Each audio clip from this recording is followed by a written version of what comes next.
Remember when our first episode was an hour and 18 minutes? It was the quickest episode ever. It was, though. It was an hour and 18 minutes. Hour, 18 minutes, huh? And then our second one was 2 hours and 7 minutes. And then we found the sweet spot between 135 and 150.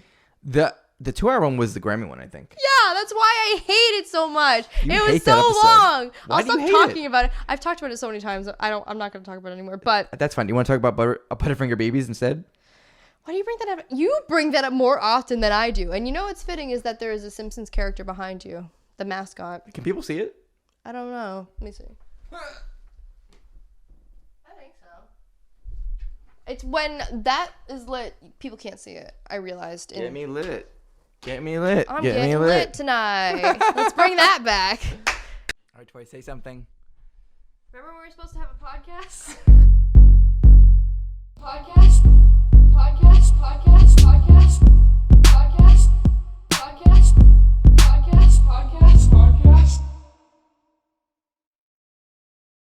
God. All right. Well, anyway. Was that the intro? I don't know. This can be the intro. Hello. Welcome to the Lemon Tea Podcast. It was definitely you, I think.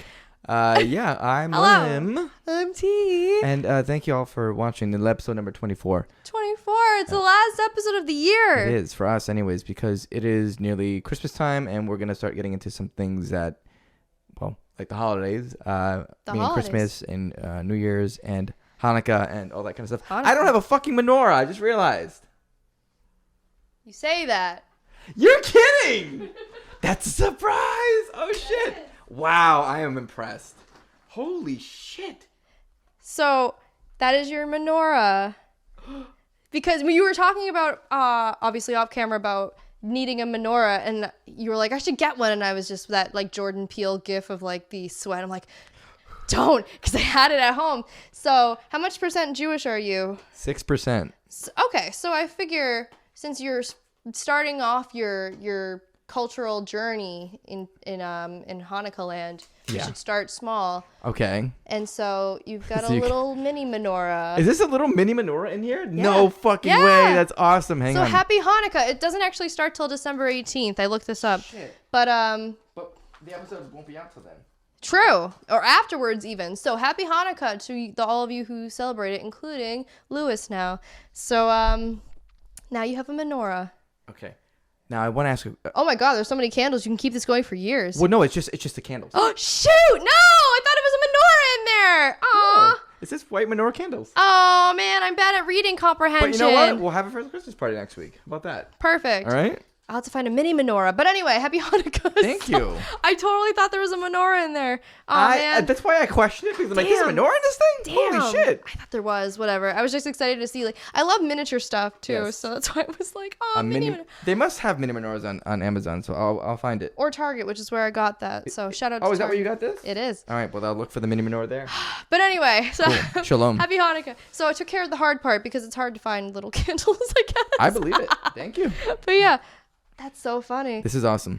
Yeah, we are a culturally diverse podcast here on the Lemon Tea Podcast, exploring heritages and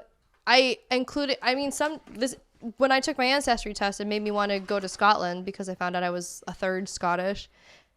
1/3. It's at I think it's still at 33%. It used to be 28, and then some other ancestor did an ancestry test, and it was like, surprise! You're more. Cool. Yeah, it's still 33. So yeah, have fun exploring your cultural heritage. I saw this article actually made me think of you. It said all Ashkenazi Jews are at least like or at most 30th cousins because of some weird like bottleneck thing that happened with like so I'm related to every single Ashkenazi Jewish person. I'm related to fucking Ben Shapiro, probably. Oh, really? Because he's Jewish, and I'm pretty sure he's Ashkenazi. But I'm not sure. I'm sorry. Yeah. All Ashkenazi Jews are at most 30th cousins because of a genetic bottleneck about 700 years ago. Holy shit. That's incredible. I got a lot of cousins. I haven't seen any of them, which is probably a good thing. Yeah. So anyway, but yeah, so you can do little like startup Hanukkah. But you're also wearing a Christmas hat because... I am, because I grew up with Christmas. Because we grew up Christmas. I grew up Christmas. I grew up Catholic, but I mean that barely counts for anything with. I grew up Protestant, so. Protestant? Which is just like an offset of, it's Christianity, but it's like an offset. But no, I know what it is. You've always told me like it was, like I'm like, hey, what did you grow up? Because I was Catholic and that was like very easy. And you're like, I was Christian. I'm like, that's everything. I know, it's a blanket term. Yeah, I was Protestant, so. Protestant, okay. Yeah, we went to church, and then my mom was awesome, and she let me and my brother like sneak in our with Game Boy Color. Oh God, we did the same. She was like, just make sure you don't have the volume on. And it's like, if you're looking down where everybody's looking down reading their Bibles, it's convincing. Cares. Yeah, no one cares. Also, we were children. We were like, I don't know, 7 and 5 or whatever. And then also, as long as you shut the fuck up in church, no one really gives a shit. Right, yeah. So parents are, and I'm sure you can attest to this as a parent, but parents are happy as long as your kids are quiet. In a public space like that, yeah. Yeah, in a public space that, especially in a church or something that requires like being quiet. Quiet. Yeah. Otherwise, getting the ire of people around you or whatever. Yeah, like we can control that. Like, oh yeah, I really wanted my kid to start screaming during the fucking Eucharist. Like, body of Christ, my kid's fucking screaming. Yeah, so yeah, parents are happy. I don't remember how it happened. I think me and my brother were literally just talking to each other. We're like, we don't really want to go to church. And then we told our mom, we were like, yeah, Mom, we don't really want to go to church, Sunday school anymore. And she was just like, okay, that's fine. Can you wait until your first communion and then we can stop going to church? And I was like, oh, that was easy. And she's like, because you get a bunch of fucking money. First communion. And I don't know. It seems like, I think also to but also to my mom, it seems like a good kind of like benchmark cap off. All right, they made it this far. They're done. Yeah, it was like a dual purpose sort of thing. So shout out to you, Mom. Love you. Aw. So. We went to church for a little bit, mostly because my grandma was pretty religious for a while, and we didn't go totally like every Sunday. We went like a good amount of time. From when I was like probably younger than 10 and then up until I was like a teenager. Like, oh, okay. So you went for a while. Yeah. Yeah. But we didn't go consistently is what I'm saying. Oh. But it's the thought that counts. Yeah. We did the same thing. Like, it's a thought that counts. Mom would let us bring our Game Boys into church. As long as you're quiet. Yeah. They don't care. They don't. We would sit in the, they had like a second room for like overflow and shit like that. Oh, okay. And it was like a closed door because most of the families went in there because their kids would scream or whatever. Oh, that's very smart. It was. Yeah. And we would sit there, play Game Boy during church, and stand when we had to stand, and sit when we had to sit, and blah blah blah. Like, as long as we were following along, mostly. It was fun. One thing I did like about church is the music. I really love like choir music. I think it's really like, it's got this really weird like hauntingly beautiful thing, and I love it around the holiday time like right now. And I was in my church choir also, so that might be why. But yeah, so I don't know, like I didn't really pay much attention to I think actually maybe there's something more pure about if you're like singing about like religion rather than like, because sometimes people don't always practice what they preach, and for some reason I find the music a little more truthful, like honest. And it just sounds, I don't know, and I like it. I've always liked the sound of like different like octaves of voices and whatever kind of blending together to make this like, I think choirs are fine, but let me tell you about, there was a lot of singing in Catholic church. It's mostly by the priest. There's choirs too, oh really? Right? Okay. So, oh my God. Is this like some repressed stuff? This is going to get me canceled. All right. So it's like the guy standing there, right? Mm-hmm. The priest. The guy. Some rando comes off the street. And he gets, yeah. And he starts, he's opening up the book and he's, let us proclaim the mystery of faith. Mm-hmm. Yeah. Like that type of shit. Yeah. And then, God. Religion to me is very weird. Like, I don't have a problem if you like it or if you're into it, whatever. No, yeah. But like, to me, it's especially like Christianity. It's fucking weird. It's fucking weird. Yeah. And I don't really understand the appeal to it. However, I don't shun it. You can do whatever the fuck you want. Like, I don't care. It's just not for me. And that's part of I think this could be for literally any sort of controversial topic. It's like, just because I don't care about it doesn't mean that I don't want other people to care about it. Like, you do you. Just as long as you don't care that I don't care. Yeah. But yeah, so my priest would do that too, but he would or I think we also had a female priest at some point that changed over, but blasphemy. They would sing a part, but then the choir would join in, so that it didn't sound as like weird to me. But I always thought that was odd because you grew up Protestant, so there's different rules. Like all the subsets of Christianity have different fucking rules. You can't have a female priest in Catholicism.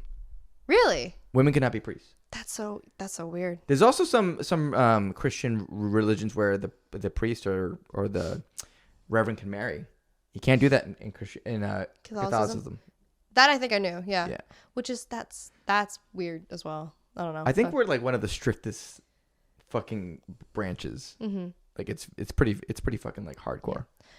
But yeah, so despite me not really being church or religion oriented anymore, like I always loved, like, my mom would want to have us go to the church for like the holiday time, like Christmas Eve and stuff. Yeah. So I don't know, I always associate church music with like the holidays, and I find it really comforting in a weird way of just on a musical level, and not like maybe spiritual-ish, but not like with a religious edge to it. Just because I mean, Christmas is literally like based in, like the birth of Christ or whatever. Like that's what it is, along with it being the tale of Saint Nicholas and all that stuff. But so I don't know, having a religious undertone makes sense. It's just I don't practice it in my life these days. It does make sense, but I think it's so far removed from that now that it's like commercialized and all that other stuff. It doesn't matter. Like nobody, not nobody, but like most, a good amount of people just celebrate it for the closeness with family, or like, which is also which I think is even a more pure thing. Yeah, it's way more pure. There's also the consumerism and of gift giving and stuff like that, but like my son said core today, I want presents. I want a lot of presents, Dad. He was not having it. He's like, no, I want presents. Yeah, you have. Yeah, you and Ashley are trying to like teach him about the giving. Yeah, giving is just as good as receiving, which good luck trying to get that to sink into 2 5-year-olds. I commend you for it, but I'm gonna try. But yeah, you're right, it's a little tough. So anyways, about religion, but Christmas is upon us. I still have some shopping to do. Me too. I feel like I don't know, I feel like this sort of came up really fast. Christmas? Yeah, this year it just came up really fast. Well, we're in this, like, we were just starting December last week. And now we're on the 10th. As of this recording, it's the 10th, which means this episode is like way far out for you guys. So like we're not even close to really even being in a Christmas mindset, but we're trying, because that is the name of the episode. Christmas, Hanukkah, Kwanzaa, Boxing Day, whatever. For you. So please stop me. I don't know what to say anymore. Okay, fine. Anyway. God. All right. Everything changed when the pagan nation attacked. But this is also, I think, our first episode being over a year now into this, because we did have a Christmas episode around this time last year. Yeah, we did. So we're finally repeating topics. You're welcome, guys. If people actually watch it, they'll hear a lot of repeat shit, because like, you just like what you like, right? We're just shooting the shit. We're reminiscing. It's all whatever. So yeah, reminisce this. Yeah. I want to know. So like one of my favorite old like, I'm talking old, like America's Funniest Home videos was the brother and sister who freaked out opening the Nintendo 64. Did you ever have a? Yeah. What'd you have that reaction? It was a Nintendo 64. Oh, was it really? It was that. And the GameCube, man. I was so excited for the fucking GameCube. That is an underrated system. Nobody talks about that enough. Really? Because I think fucking, so. like... I feel like people always talk about the PlayStation 2 and the Nintendo 64 and whatever, but the GameCube, I feel like, as far as like a really good console, kind of gets the shaft. The GameCube was ready to roll, okay? That shit had a handle. Yeah, I own one still. They really thought ahead. Did you have the purple one, or what color? Right now I have the black one. Me and my brother never owned a GameCube. We went to my cousin's house and he had a purple one. Yeah, baby. We need to bring back consoles that are not just like black, white, or gray or whatever. Bring back technology that has plastic color like coating, like the Apple computers. You know if they've done? Oh yeah, those the Macs, right? Yeah, the Macs, or like the see-through Nintendo 64 controllers that were just the colored plastic. Those things were the bomb. They also had consoles that were like that too. Yeah. Pretty cool. Bring those back. I want to see the insides of stuff, even though like I don't understand it, but it looks cool. What's that? Is that a processor? I don't even know, but it looks fucking cool. Or like the PlayStation controllers where you could see like the little rumble thing. Yes. I always thought that was so cool. That was cool. Yeah. PS5 sells skins, so you can buy a colored skin and put it on top. It's not the same. It is not the same. Not the same, but at least you can change them. Yeah. So that's kind of cool that you can change the color. It's close enough. Switch has that too, also, but yes. So, yeah, with like the Joy-Cons and shit. Right? Yeah. So Nintendo 64 was yours. It was so good. I remember opening it up and like getting to like play Mario 64. Oh man, that was so cool. That's awesome. I remember when the N64 came out. It was 1996, right? Oh, I was too young for that, but yeah, sorry. No, that's fine. I was also pretty young too. You were like what, 6 or about? Yeah. Yeah. Yeah, 6, 7. Mm-hmm. And I didn't have anything new. Like I didn't have PS1 or anything like that. Oh, okay. I was still on the SNES. Mm-hmm. It was like magic. It was That's like awesome. magical, man. Yeah. Shit was awesome. I didn't have that with a console, but I remember my brother, love you, but my brother is sometimes he's notoriously hard to shop for, and so only a couple of weeks before Christmas did he finally tell my mom, I want a Nintendo Wii, like Ooh. the year the Wii came out. Oh, that's hard. And she was like scrambling to try to get one, and she did, because she's, I don't know how she does it. She like pulls things out of a magic hat. Your mom is actually magical. Yeah. Love you, Mom. If you're listening. But yeah, she managed to get one because he didn't really ask for much else. So she was like, I have to get him this. It's this or nothing. Not nothing, but like, you know. It's me or nobody. This is the thing of substance that he's Right. finally asked for. But yeah, so remember that. I bought a Wii because even after that first year, like they were still in high demand. Mm-hmm. Like Wii's, they were fucking like crazy. Yeah. Like, I got it solely for Smash Bros. Oh, okay. Only reason I bought it, and you know where I bought it? GameStop? No. Oh. Circuit City. Wow. Right. That's wow. how fucking old I am. Circuit I don't think I've heard fucking an City. old. I've never heard a more dated sentence. You know what I bought this week? Then at Circuit City? yeah, I bought my Nintendo Wii at Circuit City. Are You there even whippersnappers? Circuit Cities anymore? Not really. I think if there are any, they're in like places where Is there just like one left, like that one Blockbuster? there is one Blockbuster left. That's pretty Does cool. Circuit Isn't it? City exist anymore? I mean, they filed bankruptcy, and I think like almost all their stores went out, so probably not. But Interesting. But anyway, so Christmas is coming, and Christmas is coming. so wait. Mhm. What was your gift? See, I should have asked my mom this because I can't quite remember. One of very recent memory was like within the last like 5 years. For years, my favorite obscure game is Bust a Groove. It's a rhythm, but like controller based rhythm game. I love it. I still have my original one from when I had a PlayStation 1 in like 1997 or 98. In the Wild West of like my mom and dad buying literally whatever for the PlayStation and not really understanding like They found the that. rating system or whatever. Like we got a Oddworld or whatever. Yeah, that one was kind of Which- weird. Was not for people my age at the time. Yeah, it was about slavery. Like, Yeah, like they sewed their mouths shut. did. And I was like, okay, like I don't know. But for years I tried in vain to like buy Buster Group 2 on eBay auctions. And I remember one time I was in college and I was literally sitting there in the last like 10 minutes of this bidding war, and I had put my bid in, and then the last like 30 seconds some rando butthead. Rando butthead, if you're out there. Snuck it out from under me. I was so devastated. And my mom managed to get it for me for Christmas. Magic.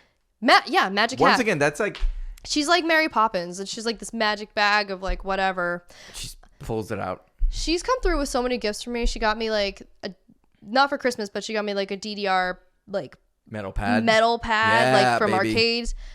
She got me tickets to the Spice Girls reunion. Yeah, baby. She completely not. I mean, I'm not understanding too much about Puffy Amiyumi. Went to Puffy Amiyumi with me on my first ever concert. Yeah, baby. Hi, Puffy Amiyumi. But that's the one I can think of most recently. I'm sure there's other ones I was psyched about, but that's the most recent one. So One year I got a whole bunch of shit. The year that I got the GameCube was pretty good too, because I was waiting. Like, man, at the time, of course, it was another Smash fucking release, right? Mm-hmm. Like Luigi's Mansion and shit. That shit looked awesome back then. I never played that, but it looks awesome. Oh God, it's fun. It's a lot. It's a lot of fun. I was waiting for a Smash game, obviously. I was obsessed with the game. And I remember looking at like Mario's denim and being like, "Oh my God!" Like, oh yeah, that fucking denim is so realistic. Games will never top this. Like, it looked so good at that point. Mm-hmm. We never had anything like that at that. Yeah. I would remember, again, going to my cousin's house. He had all the Nintendo. So, like, I grew up in a PlayStation household. So, like... That's tight. Yeah, which I don't really know why. But then I think our first, like, Nintendo console was the Nintendo Wii. But my cousin had the Nintendo 64 and the GameCube. So, we'd go over to his house and we played Smash. Yeah. And it was, like... I don't know. Looking at it now, it's like, you can play as... What is it, like up to 10 characters or 8 characters and different kinds of characters and play all these different levels and... Look at all these stages, they're so elaborate and stuff. I know. It's like now you play like Smash for the Nintendo Switch and it's like seeing all these like remastered levels. But I don't know, that's why I think, not to like wax nostalgia about our generation being the best, but I'm gonna say it anyway, I think it was cool, the generation we grew up in, where we got to see this like evolution of technology. Like, it happened so quickly too. Yeah. Like technology changed fast in other generations too, and it was fast. But I mean, like after the internet started becoming popular, like we just got it just kicked off. Got the ball rolling. Damn, we killed it. But it was cool to see the evolution like that, and because we grew up with it, it didn't seem like the progression made more sense. So it wasn't like, it's like, oh my God, things just kept getting better and better, and we didn't necessarily look at like Nintendo 64 like kind of antiquated, but like it's like going from a radio and then like if you had a radio only. And then you go and you have a computer now and you have the internet. Like, that would have been crazy. Yeah. That jump would have been fucking crazy. Yeah. But I don't know. It all kind of made sense, like you said. Yeah. And it's pretty good.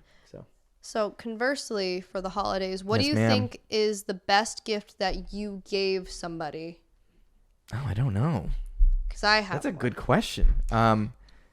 Ooh, that I gave somebody. I don't know. Based on like, I don't know, reaction or like whatever. I don't think I'm going to say this. I don't think I give good gifts. Like, that's not true. I don't know. Okay. Me and Josh, my husband, went to a this like town-wide thing where they had auctions for items for our library.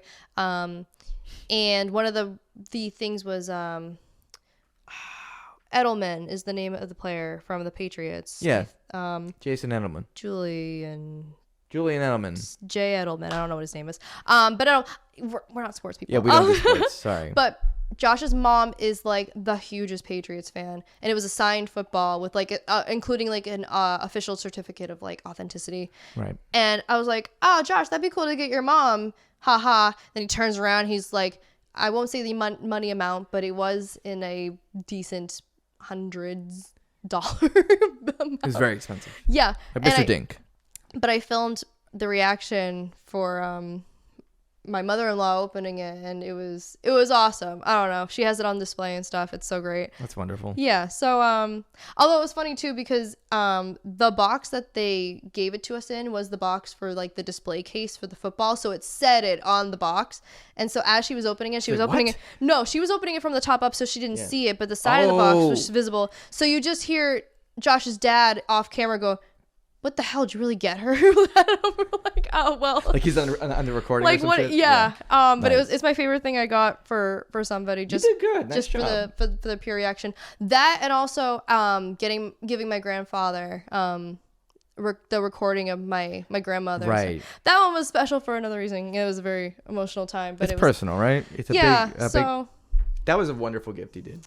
He did such a wonderful thing there. I don't know. It's made me like. I'm obsessed with taking pictures of stuff because I don't know, some parts of my family, we're not really great at like thinking of capturing those sorts of things. And then, you know, things like a death in the family really make you kind of put it in perspective. Like, oh, I wish I had pictures of whatever.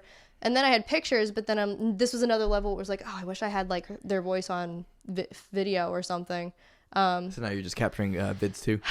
trying to, but Right. kind of failing. I'm still doing okay at pictures, but that one was one where I was really glad that I had it on video Good because stuff. it wasn't just my grandfather that I was missing, like my grandmother's voice and Yeah. stuff, you know. So A lot of people. so things like that. But I don't know. I like giving Good gifts gift. for you know, because this is something you can instill upon your children. I know. That it's not about Well, the. my wife is an excellent gift giver. Like, she's really personable. She just remembers what people want. Oh my god, yeah! When she gave me my I forget if it was for Christmas or my birthday, but she was like, you said you wanted this," and I was like, How? "I Did you don't know? remember saying this, but Yeah. I love it, and Yeah. so I must have said this." So Right. yeah, she's incredible a with savant that. of like gift giving. She is, and I don't even think she writes it down. It's like a crazy thing that she can do. I am not that way, which is why last time we talked about like writing the list and stuff like that. I have to write lists for people. Yeah, me too. And I have to write like, okay, this, and this. And now, oh God, Mm. I'm having a hard time because I did write a list, but sometimes I didn't like, if it included like a link to something, I didn't write the link down. Oh, okay. I just wrote like descriptions and that doesn't work. Yeah, I have to be more creative. I'm wondering why I won't expose your wife here, but I'm wondering why maybe she has that many tabs open on her phone. Maybe. Oh, that might be it. Because I have quite a few tabs open on my phone too, Right. and a couple of them are gifts. So That's awesome. or my favorite thing to do is for myself and for other people is to have a save for later list going on my Amazon account. That is that actually is a great idea. Like, I really love that idea, the one where you like add it to your wish list and then you're like, oh yeah, this is what I want. Oh, I should do the wish list, but really I just Oh. add it to my cart and then there's like a little save for later option. okay. So, cause like, I don't know, it's just easier that way if I click on the little cart icon or whatever. That's fine. But either way, like saving it to some sort of Amazon list thing. Yeah, or just an idea. Like, if you Yeah. don't want to do Amazon and you want to write it down on like a doc or something, or just write it down. Just Yeah. like anything that you want to get and you don't end up getting, just fucking write it down. That's why I think Christmas shopping is really a year-round thing. I stockpile all It year. is. As soon as someone's like, "Oh, I like this thing," I'm like, "Oh, really?" Let me buy it. You don't Yeah. say. For sure. Like, Please don't buy it. You're saying this in February. Please don't buy this in 10 months. you're absolutely right. When I was a kid, and even like up until recently, I thought Christmas was something that you could just kind of do in the month and kind of get it done with. Because I really like, Yeah. this is like the capital side of me, right? Mm-hmm. I like going out to the mall. I like going to the store and like Yeah. experiencing the whole fucking thing of like buying a bunch of shit for people. The flurry of it. Yeah. It's kind of cool, right? Mm-hmm. It's a weird fucking thing. It's really weird. It is. I understand it though. But like,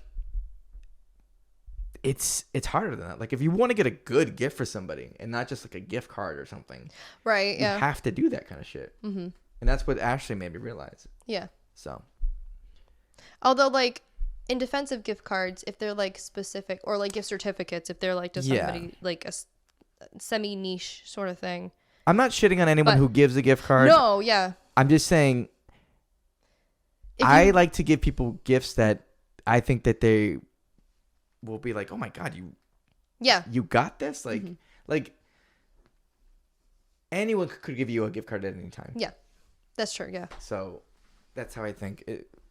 But it's the thought that counts. It is a thought that counts. It's a cliche, but there's a lot of truth in it. So Truth. truth. Truth. But yeah, at the same time, I haven't put up any holiday decorations. Not even a tree? No. What is wrong with you? So like, What's your problem? I'm still doing my grad school, and Mm-hmm. my class ended December 5th. It's now 5 days after the fact as of this recording, Correct. and I've just been trying to like get my house is also a mess too. So I'm like, I need to clean the house first before I bring more stuff up and Mm-hmm. things like that. So I don't have my tree up. I still have Thanksgiving decorations up. Like I don't have anything. Thanksgiving. Yeah. Just some little stuff. I built like a little Lego pilgrim or something. So You built a pilgrim? That's cool. there's like and now I have a Lego snowman I have to build. I mean, not Lego snowman, Lego You guys have- Santa. Oh, see, I that's the love kind of Lego shit- sets. Say no more. Okay. Sorry, I really love Legos. But my kids just like to play with them, so I can't build a Lego set and have it Yeah. survive. That's why there's like I forget what the sets are called, but they're like Lego kits where it's like every color and different shapes and stuff, and it's like make your own thing. It's like, no, I need you to tell me what I'm making. I don't have the creativity I did when I was a child. Like I need you to tell me what I'm making, where it goes, like what piece goes with what. So they've gotten really good with that now. They have an app for Legos, so it's just like the Lego app, and it has the instruction book on it. Yes, those which are great. Is cool because it kind of shows you, like, sometimes it was a little vague where like maybe the piece goes here but it doesn't orient that way or something like that. Yeah. So now it shows you like, nope, you go like this. That's great. The only thing is the app is kind of like battery intense for some reason, so it ends up draining your battery pretty fast. Anyways, sorry to talk about Legos. My kids love Legos, and we had a couple of the Mario sets. Ooh. Which are really cool. Yeah. But they just end up losing the fucking Mario and Luigi and shit. Whoops, Mario's lost his body. Whoops, guys. Wow. That's not gonna be his accent, okay? That's not the voice. That's not the voice. Ba ba ba ba. I love it. It's so stupid. Yeah, it's a good TikTok. But yeah, so Christmas is upon us. Christmas is upon us. We just got our first snow today, even though earlier this week it was like near 60 degrees. That's fucking Global with everybody warming. too, man. Yeah. Like the fact that it keeps flip-flopping between 60 degrees and 30 degrees is Make really making mind. people sick. Like it makes me sick. It makes me fucked up. It makes me It makes me fucked up. Damn, okay? man. I hate that shit. But yeah, and I don't think this is something that you'll relate to growing up in Florida, but for me, like, it feels much more like Christmas if it's snowing on or around the time of Christmas to me. But that's just me growing up here where there's seasonal changes. So yeah, no, I totally agree. Like the cold weather actually does make it feel more holiday like. It never felt like that in Florida. Sometimes we had a cold front that would come through, so it would be like 20 degrees or 30 degrees or whatever, but mostly it was kind of miserable because we're all used to 80s and 90s. It's like, oh, it's 70. It's Christmas time. Yeah, green Christmases. green. So probably raining sometimes. That's as close to snow as we're gonna get. Hey, there we go. Anyways, yeah, but it does. You're right. So I think my last Christmas question I can think of is, because I was thinking about this, because I have four presets on my car radio, and the only time I ever listen to the radio is for Christmas, because they're all Christmas channels, and I just like bop around between the four of them. What is your favorite Christmas song, and what is your least favorite Christmas song? Can I go with the least favorite first? Absolutely. All right. My least favorite Christmas song is Christmas Shoes.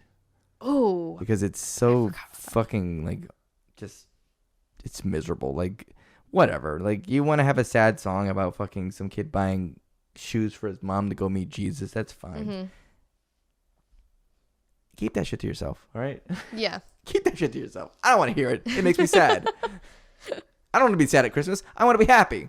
I know, yeah. There's a lot of sad Christmas songs. Because I guess, it is such like a loved one oriented holiday that you got to like look out for all the lonely hearts out there. So I understand it, but yeah, that is a depressing. It's just not a great song to feel happy about, right?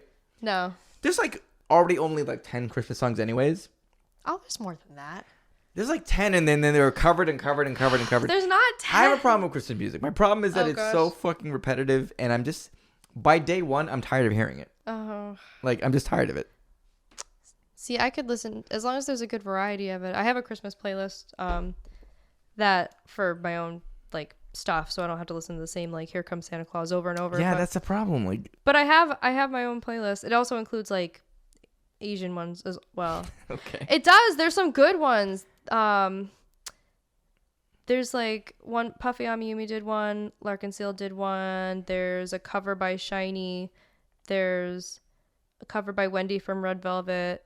There's some good ones. You just gotta look for them. Send them to me because I don't know any fucking real good Christmas songs. Yeah, I will. That being said, I do have some good ones. All right. I already know what one of them's gonna be. Maybe. For favorites of yours? One of my favorites is The Grinch, which is a great song.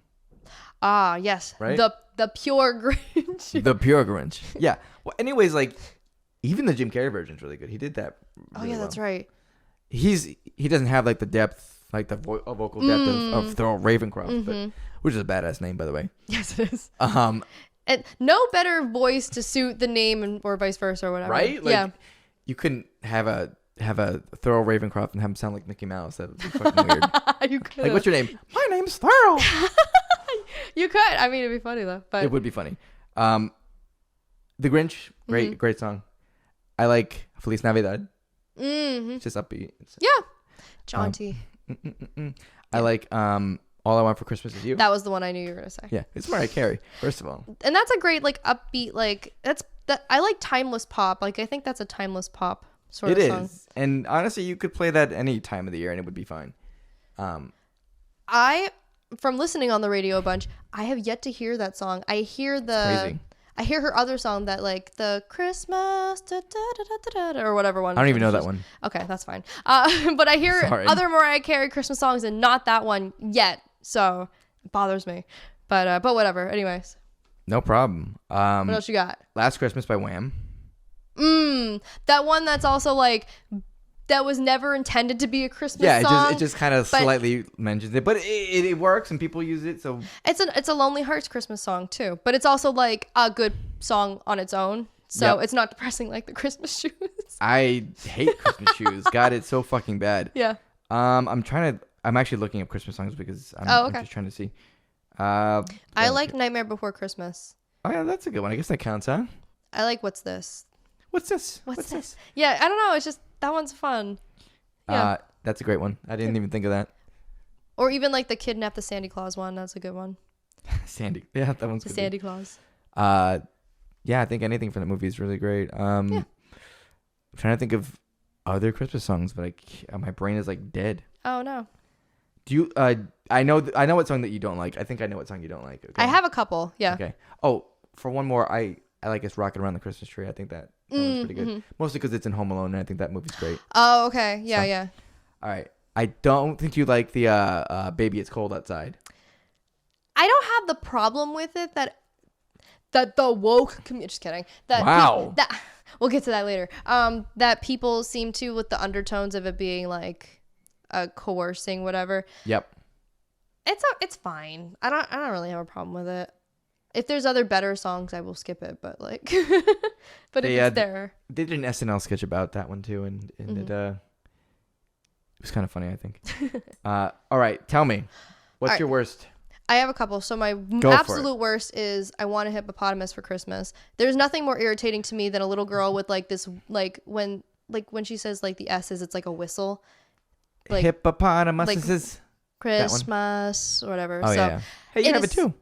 I know, it's my gap in my teeth, but I'm doing it on purpose. But it is so irritating. Okay. It's such an irritating song, and I skip it every time. I also hate the sexually suggestive ones, like I Saw Mommy Kissing Santa Claus or Santa Baby. I just find those weird because it's like Santa is made to be like this icon for like, you know, giving gifts to children and stuff. So it's all very like the Mommy Kissing Santa Claus one is very like, ew. Yeah, but like that. So, but that's supposed to be a child viewing Santa Claus, but it's really his father. But Santa Baby's a weird one. Okay, but he's married, dude. Well, how else are you gonna get that ring, girl? Oh my god. But yeah, no. So I don't really like those. I feel like it's weird. Also, I'll usually skip it. It's the Alvin and the Chipmunks one. The my kids Christmas love that one. Yeah, Christmas. Whatever it's called. Yeah. Christmas Don't Be Late or something. Don't Be Late. I was like Christmas I kept going to call it Christmas Come This Way, which it's not, but whatever. Yeah, so I just hate I don't know. I don't really like children singing. Also, okay, so in the vein of I Saw Mommy Kissing Santa Claus, the Jackson 5 cover, very weird. A, because Michael Jackson is singing it. B, they don't celebrate Christmas. That family didn't celebrate Christmas. Yeah, they were Jehovah's Witnesses. So it's just weird. It's like very weird. They had listen.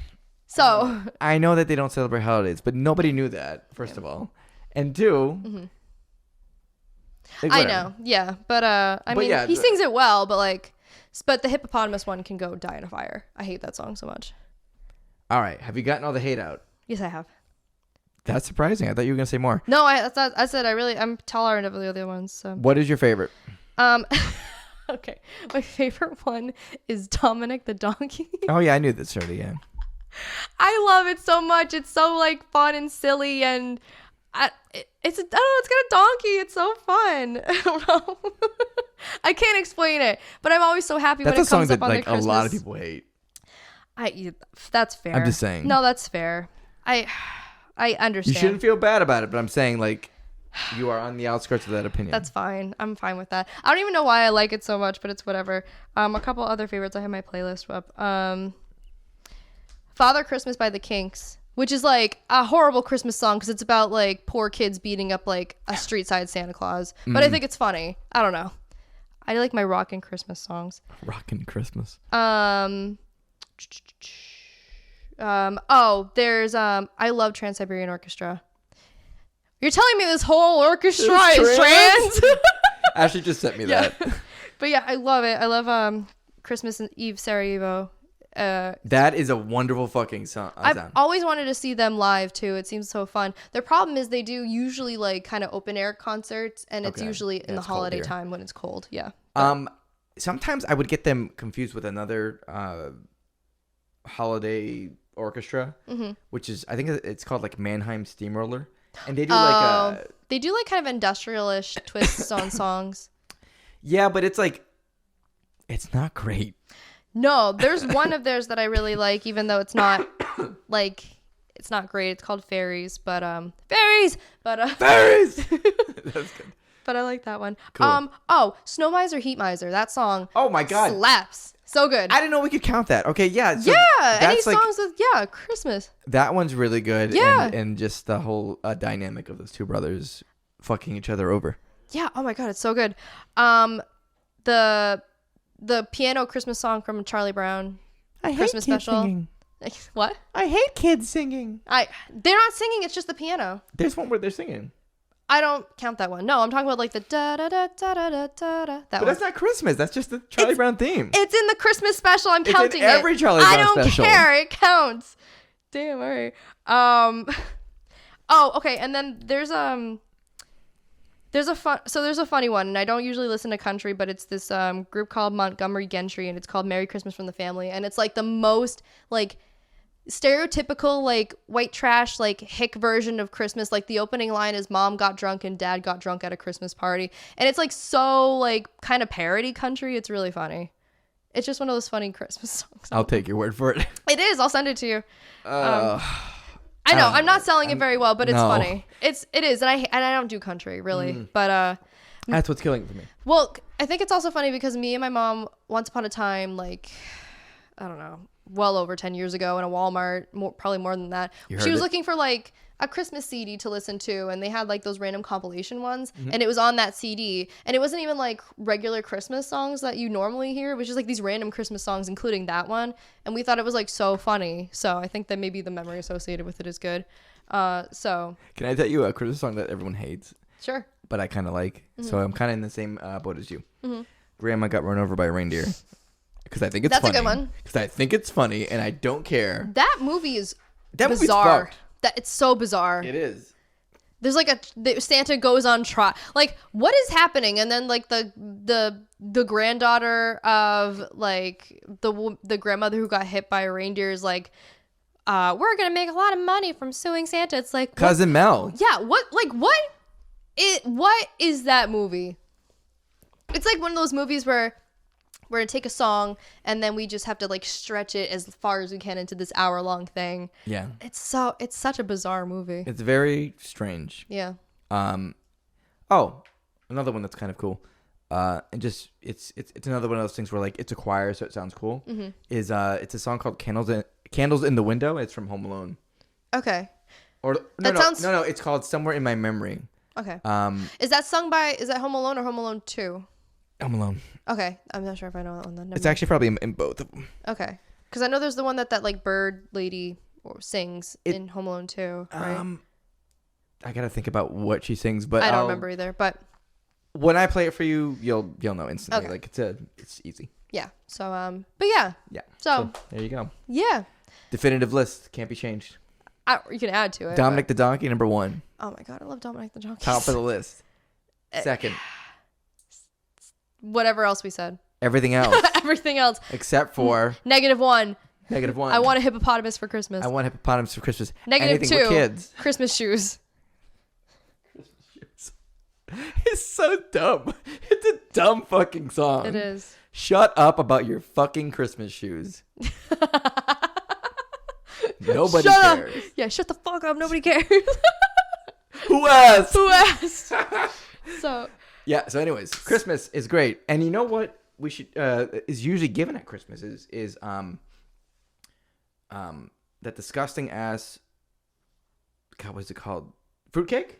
Fruitcake. I don't think I've ever had fruitcake. I have never had fruitcake. Just by virtue of seeing like so many shows and cartoons say how gross it is. Yeah, it makes you never want to have it. Right. And yeah. I never have because it looks disgusting.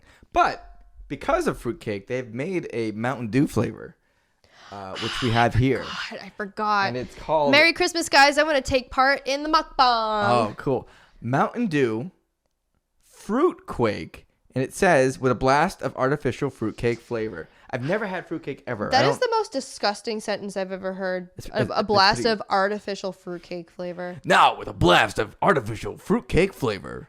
I mean, it's honest. Yeah. That it is what it is. It's telling you what it is. Mm-hmm. All right, it's not wearing a mask here. All right, let's pop this bitch open. All right. Ooh, oh my God. ASMR. It is so good. Would Oh, you it's like the red. first sip? Yeah, it's red. What the hell? Would you like the first sip? Sure. There you go. Thanks. Hey. It's that bad. That's weird. Is it weird? Oh, that's really weird. Is it artificial fruitcake flavor that you're tasting? Perhaps? I don't know. It's artificial for sure. Yeah, let me taste this. It's weird. Wow, that's weird. And your wife was wrong. Refrigerating it did not help. Right? Dude, this is fucked up. Mm-hmm. Because I can't. it kind of tastes like. You ever have like red Jello? Like red Jello? Yeah.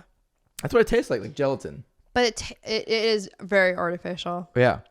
That's not good. Don't buy it. No. Sorry, Mountain Dew. You know, I could probably drink a little bit of it, but like a whole can is crazy. That is nuts. Yeah. That's so gross. A friend of ours brought over Thanks, because we friend. so every year what we do is we get together and we watch a fucking horrible movie called Christmas with the Cranks. Yes. All right. Yeah. And we call it Cranksmas.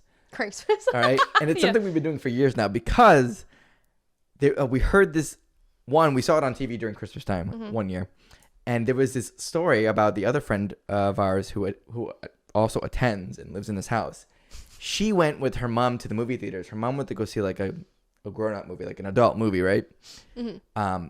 And she couldn't go in because she wasn't old enough. She was a little kid. Mm-hmm. So she went to see Christmas with the Cranks by herself. Yeah, I feel so bad about that. And that's some childhood trauma. I'm like, wow, you've been through some shit, but like that might be the worst of it. I'm not lying. Like that might be the worst of it. And Horrible. So now we watch it in that honor every year. Honor. What an honor. What an honor. But yeah, it brutal. I felt bad. But yeah, I felt bad. It's not good. I'll tell you that. Just like this. No, that's what I'm talking Fruitquake, about. Yeah. Exactly. Yeah, they go hand in hand. Fruitquake is the soda equivalent of Christmas with the Cranks. Correct. Crank it up. Crank that. Tim Allen is it's so weird. He's in this he got famous from that. Like that was his stick in the 90s. And he made so much money off doing that. Good for him. Yeah, right. I wish he did that as Buzz Lightyear. He won't. I wish he did though. Okay. Sorry, go ahead. If ifs and nuts were candies and butts, we'd all have a Merry Christmas. Oh, yay! We brought it back. Perfect. So anyways,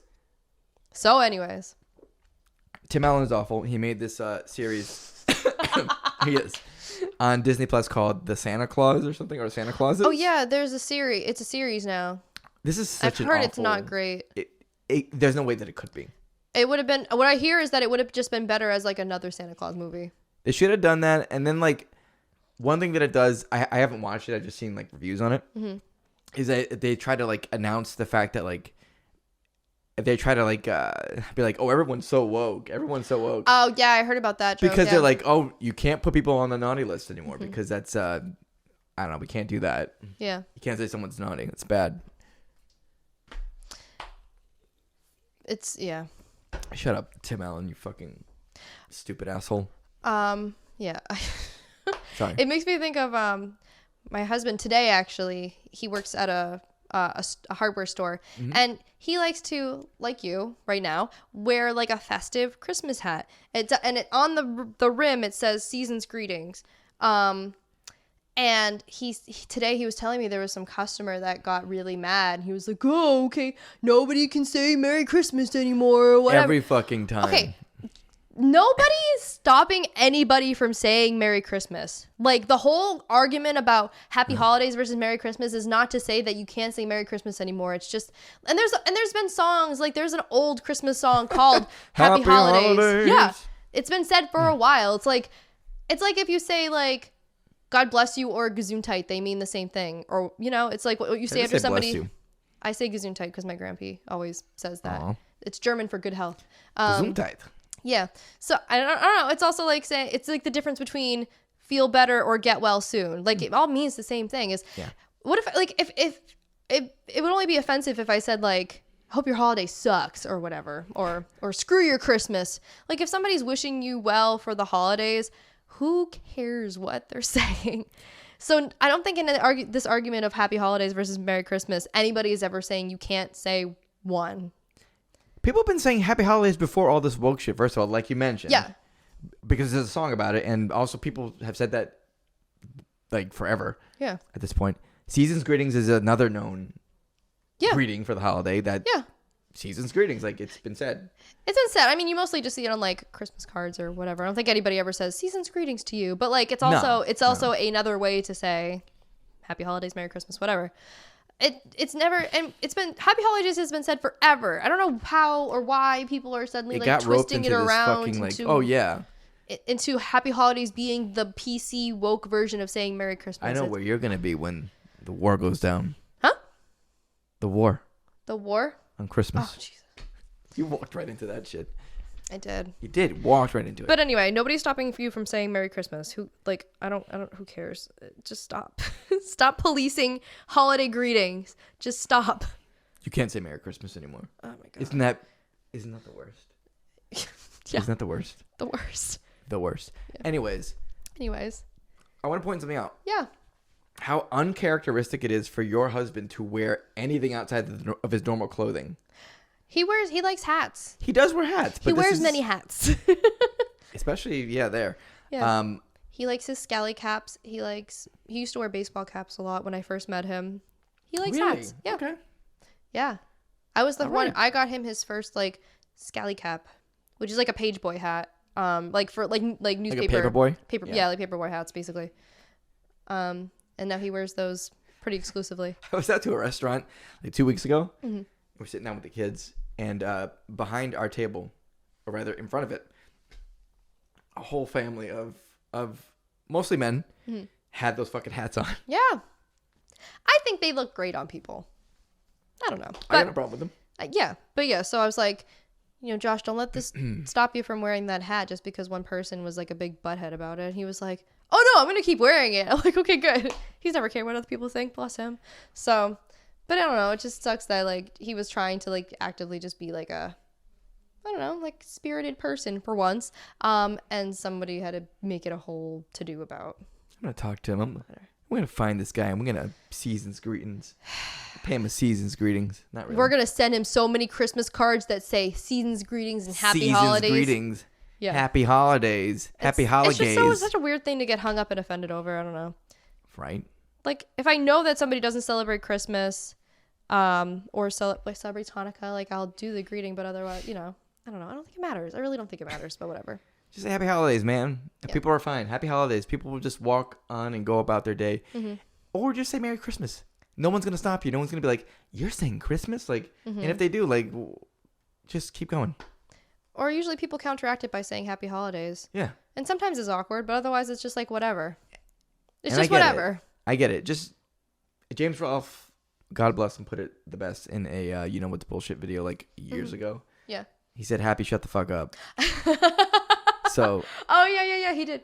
You don't celebrate Christmas, Happy Hanukkah, Happy Kwanzaa, or Happy shut. Yeah. Happy, shut the fuck up. Yeah. Fair enough. He was talking about this. See, it's been going on for that long, more than that actually, but. I guess so. It just seems like it's more recently been than a point of contention. It's these fucking culture war things that don't matter. So, but yeah, so I think we should move on from Christmas real quick. Sure. Yeah, we got other stuff to talk about, believe it or not. Yeah. Yeah. We have a couple things on the docket here. Sure. I don't know if you want to go into, like, I don't know what order you want to do this in. Since we're talking about woke stuff, let's do it. Let's talk about everyone's favorite 80s child star, Kirk Cameron. Let's do it. So, this is my domain. I'm a librarian. I don't know if I've said this enough times on the podcast, but if you don't know, I'm a librarian. Kirk Cameron released a kid's book called As You Grow, and I don't have all this stuff memorized, so whatever. And he says that it teaches biblical wisdom through, if you don't know, Kirk Cameron's like a raging Christian. And I say raging Christian as in Christianity is the way and no other way is the way. He's like an evangelist. Oh, also on the subject of Christmas though, we watched his movie Kirk Cameron Saves Christmas. What was it, last year or the year before? Because I thought it'd be funny. If you look at like the movie poster, it's him like in this action pose and like completely like, I don't even know if it was like intentional, like satirical or not. But there's like dollar bills as well as like presents and candy canes and whatever. It's like, and the premise is like he has some friend who's like disenchanted by the idea of Christmas and how like commercialized it's been, and Kirk Cameron like shows him the way of like why we celebrate Christmas with a mix of biblical aspects and then also like consumerism aspects. It's very strange. Yeah, man, that's the fuck. Yeah, he is like talking to somebody and trying to convince them. Like that guy's like playing a role. Oh my god, that's right. But the movie, first of all, it is so boring. It is so boring. Like the worst thing that a bad movie can be is boring. It is so boring. Like I thought it'd be like funny bad because it wasn't. That's our shit. Like we like funny bad movies. It's an art form. It's a hard to achieve art form, but when you achieve it, you watch like Rhapsody Street Kids every Christmas or whatever, or some Home Alone that isn't 1 and 2. But it is so boring. And also, like, the disenchanted guy really does make good points about, like, how Christmas has become too commercialized or whatever. Mm-hmm. Or he makes, like, some weird argument about Santa, Satan, same letters or whatever. And Kirk Cameron just goes into, like, this spiel about, like, some, like, biblical story that doesn't at all answer this guy's questions. But the guy's like, wow, I suddenly understand why Christmas matters now. Christmas is good. It doesn't answer anything. It's so boring and, like, preachy without actually teaching anything. It's so odd. But so he's a bit of a pissant. Yeah. But anyway. But what's he doing now? So yeah, he has a new book, children's book called As You Grow, which teaches biblical wisdom through the seasons of life to children and the value of growing the fruit of the spirit like love, joy, kindness, patience, gentleness, and self-control. Yep. He's been trying to market this book, which is published by a Christian company, I believe. I forget the name of the company, but to public libraries. And he has been going on to shows like the Tucker Carlson Show and Fox News. Big surprise. Just to point those out. They totally don't have anything to do with each other at all. No. But he's been going on these shows and saying over 50 public libraries have denied him the chance to do a story time reading his book, and he's calling it like let's see. My understanding of... Shoot, I gotta find his quote. Sorry, I'm not prepared at all. You're prepared. Take your time. He was basically saying that, like, it's the left, like... The woke left. Yeah. Trying to keep his book down. His family is a bunch of freak shows, man. Yeah, they are. Like, they're religious extremists in all sense of the words. Like, his sister, why are you talking, is Candace Cameron, right? Yes, she's trying to do her own television station or something. Yeah. It was to focus on quote unquote traditional marriage. And then someone's like, hey, are you going to have this kind of show on there, right? Or... Yeah. Didn't they ask her, like, are you going to have, like, these kind of values or whatever? Like, would you ever have, like, a LGBTQ yeah. couple? Or I don't know that it was asked outright, but I think it was the implication of traditional marriage, and it was implied that it was just, like, between, traditional marriage is between a man and a woman. So. Adam and Eve, not Adam and Steve, right? It's just, like, it seems like such an antiquated argument, especially in America where, gay marriage is a thing. So it does equate to traditional marriage in that sense that they can get married traditionally. It's just odd. True. She's a bit of a wet blanket, and what was her role? DJ? Yes, DJ Tanner. Kirk Cameron said, I wanted to do a book reading at a public library and was denied by over 50 woke libraries that have hosted drag queen story hours, which has nothing to do with anything. It really doesn't. Drag queen story hours. And he urged people to call their local library that has hosted a drag queen story hour and say, I'd like the chance to read my book in the library. And if they say no, they're likely breaking the law and violating the Constitution. And they can contact bravebooks.com. Brave Books is the publisher. They're not breaking the Constitution, by the way. That has nothing to do with it. No, it's not. Okay, so here's the tea. We're going to sip some tea, hunty. Hunty. So my coworker happens to have a relative that works at one of the libraries that denied Kirk Cameron reading the book. It's a library in Providence, Rhode Island. And she said that her relative said when they were contacted to have this book reading thing, they wanted to use a library established and organized story time to have an unnamed author, Kirk Cameron was never named, read their book. And if you are having the author of their own book read their book, whether you intend for it to be or not, that is a promotion of their material. Right. Like, you can say it's under the guise of like spreading love and kindness and whatever, but they're actively promoting their own material, and they were denied that way. There's some libraries that have been saying that they don't believe in the message of it and that they're a very diverse, open library like that. But what is also being failed to mention is that most libraries have offered Kirk Cameron and company their like meeting spaces to use. Okay. The problem mainly lies in that if there's a library event that's organized and hosted and like run by the librarians, like that is their thing. Nobody can usurp that and like take it over for their own personal gain.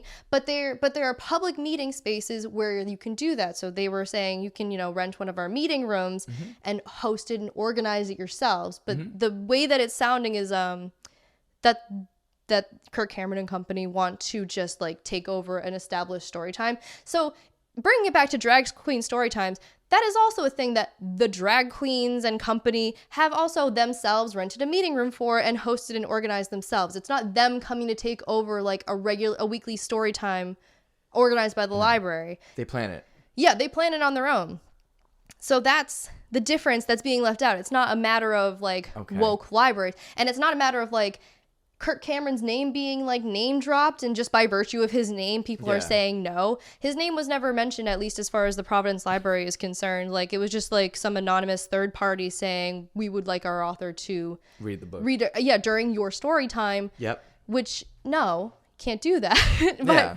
But as long as you're not promoting like if it's KKK or Proud Boys or whatever, or something that is like by its own ideology like excluding and hateful and stuff, most libraries, if not all of them, are pretty open to anybody renting a meeting space to host whatever. We've had a couple of religious based ones in my own library too that were exclusively just to talk about that religion and not to like bash other people or whatever. Sure. So Kirk Cameron's going on all these like stupid shows and saying it's the woke left and everybody's like denying me because it's a faith-based book. That is not true. Yeah.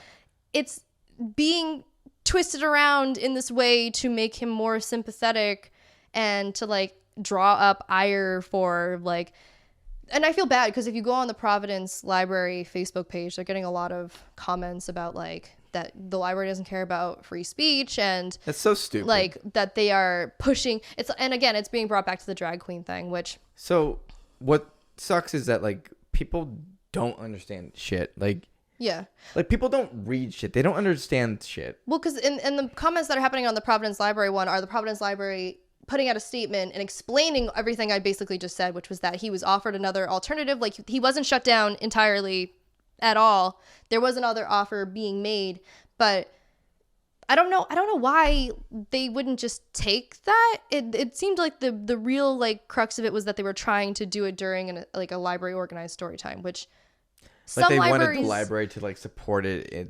Some libraries do, but like I don't know.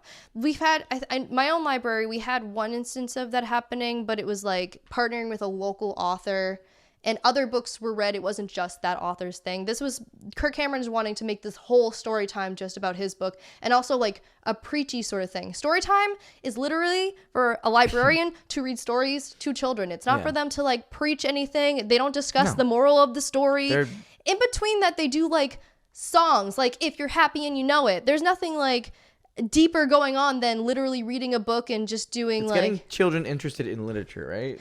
And there's no like message, like you interpret your own message from the story about like, I don't know, the Giving Tree or whatever, like whatever's being read at story time. So they're not pushing an agenda, right?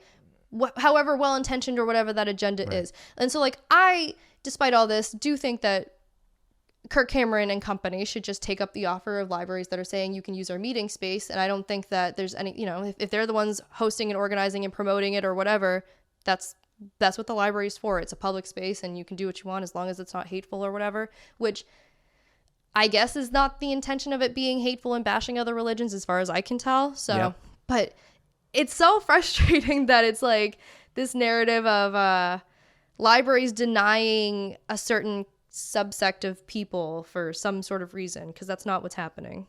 And if you follow me on Twitter at TrippyDesu, you'll see that I love that thread. I went off on like a 12 tweet thread. It was very informative. I was so mad. I did not know that. So here's I have a question. Sure. Okay. Mm-hmm. So without preaching, without anything like that, here's my compromise. Sure. All right. Okay. Kirk Cameron. Yeah. You can have your book read at the library. Okay? But you have to organize it yourself. Yeah. And it's got to be a drag queen story hour. No. Meaning a drag queen will read your fucking shitty book. I thought you meant like Kirk Cameron coming up and dressed in drag or whatever. No, fuck that. He's a menace. He's a piece of shit, but yeah. But yeah, so like that's the tea. It's not that libraries are outright like doing research on whatever. Mm-hmm. It's that for the and like I said, this could be different for all libraries, but as I've come to understand it, at least with the Providence Library, is that it was a third party. Kirk Cameron was never mentioned. His book name was never mentioned. It was, can this author read his book during your story time? Which no. There are certain, it's a free public space, but there are procedures and things to abide by. And one of them is that like there is purposely a meeting space for you to do whatever the hell you want. Yeah. And I don't know. The offer wasn't shut down. So if Kirk Cameron had come in and said, I want to rent out your meeting space. Yeah. To read my fucking shitty dumb book about religion. Mm-hmm. You guys would have said, or not you guys, but they would have said, yeah, okay. Yeah. As long as it was open. Yeah. That's what should have been happening, I think. Slam dunk. Yeah. It's really that easy, as long as you're not like I said, there's very few parameters that you have to like that most libraries have, and one of them is just like, don't be a hateful asshole, I guess. Don't be hateful. Gotta be grateful. Gotta be. Oh, that holiday's over. Damn it. It's not Thanksgiving anymore. Sorry, Nicole Westbrook, but Shit. But yeah, like there's literally public meeting spaces. Do what you want. Like like I said, the drag queen ones are not organized, or like the library is just a vessel. Like we will promote the event because it's happening at our library. Sure. But it's not support. No, it's just... It's like when you follow somebody on Twitter, but it may not always be because you endorse them. Yeah. You want to see the crazy shit like there were saying. some people who like would follow Donald Trump or Kanye West as like a joke or whatever. Everybody did that, like all the time. I didn't, just because it's annoying. I like my timeline to be peaceful for the most part, but for the most part. But really? You white pig? Oh no. But anyway, so that's what's happening. So Kirk Cameron is purposely omitting things about these discussions between libraries. It's not that... Wow, how convenient for him. Right? So if he wants to read his book, he has to organize... I don't know if he sucks or not. He has to organize it himself. I don't know.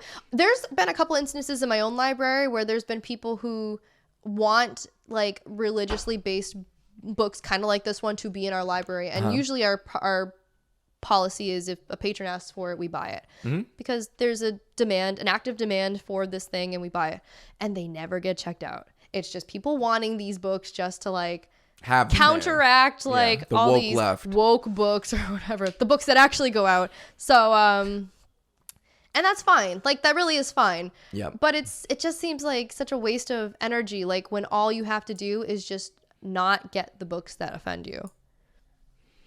Crazy concept. But they want. So here's what pisses me off, right? All right, yeah. The fact that religious fucking weirdos, right? Oh gosh, yeah. They're weirdos. Mm-hmm. They want their fucking books on the shelves, right? Mm-hmm. But they want to also burn and ban other books. But free speech. But free speech doesn't work.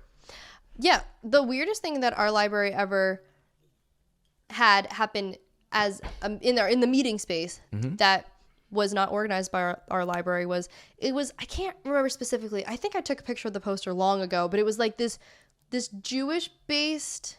No offense. This Jewish based. I don't take offense. You're 6% Jewish. I have to say it. This Jewish based group. I can't remember the name, but it was like some sort of presentation about how it relates to like aliens. Okay. But it wasn't saying, and Christians should burn in hell. Like it was just them saying, we are promoting this. This is what it is, or whatever. There's also authors who have, religious or not, have hosted their own events where there are book signings and things. Story times for children are not meant to be promotions for your book, signings for your books, selling your books. They're literally there so you can have ages 2 to 6 year olds sitting on carpet squares and reading the Rainbow Fish. Like what? That's all it's supposed to be. That's LGBT. Oh my god! All right. Propaganda. The Rainbow Fish. So anyway, read what you want. Kirk Cameron. If you want to read your book, you can't do it during a story time, but you can do it by organizing it yourself. Do it yourself, Kirk. And that's my rant. There you go. Kirk Cameron saves Christianity. Kirk Cameron sucks.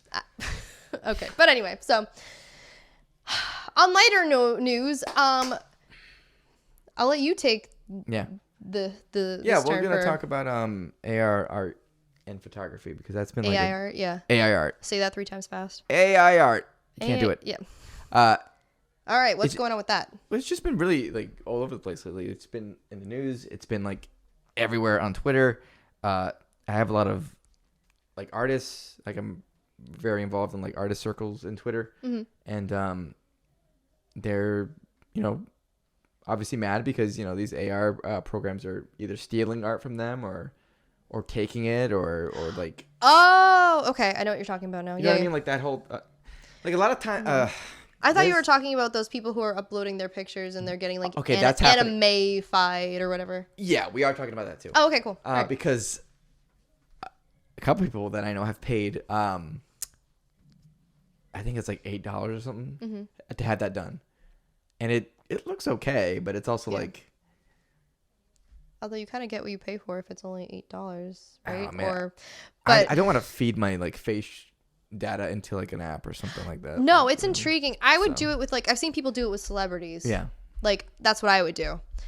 There's been a couple other. This is not the first time that there's been some sort of like put your face in here and there's like some sort of filter thing. There was that thing for when it was like the 4 squared like you, young you, old you, whatever. And I don't know. It just seemed kind of sketch. Yeah. To me, I didn't do that.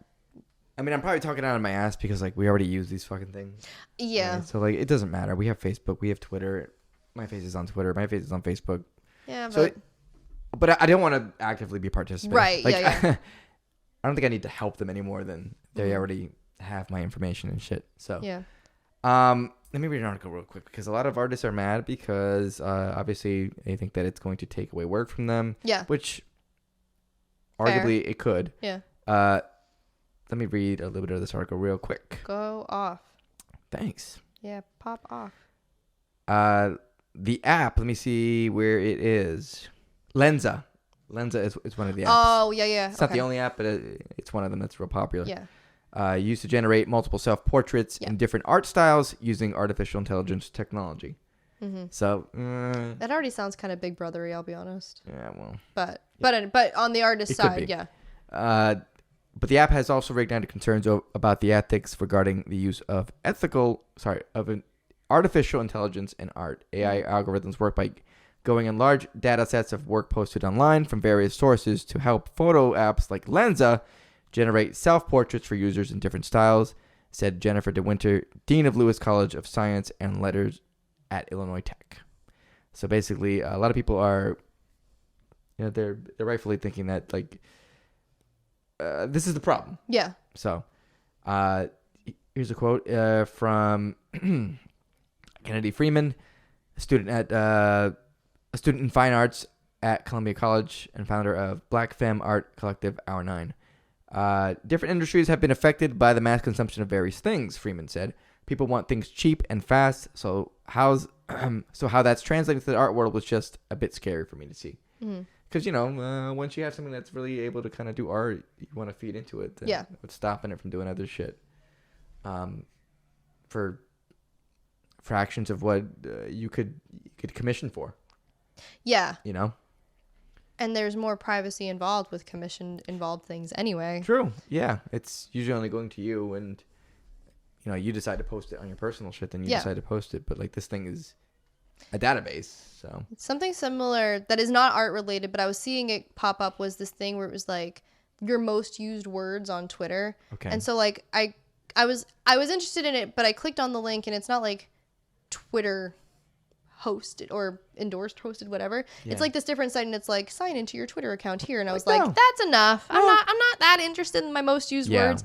It's just like you said, we already have whatever information we have on Twitter and Facebook and stuff, but that doesn't mean I want to freely give all these other like lesser known and like possibly sketchy websites my information. Exactly. Including like passwords, your face, And this shit's only getting smarter. Like, it's only getting better at detecting stuff. And I don't know, man. Like it's all kind of sketchy to me. Like, the novelty of it seems fun, but it's kind of sketchy. And then also it is, taking away from the like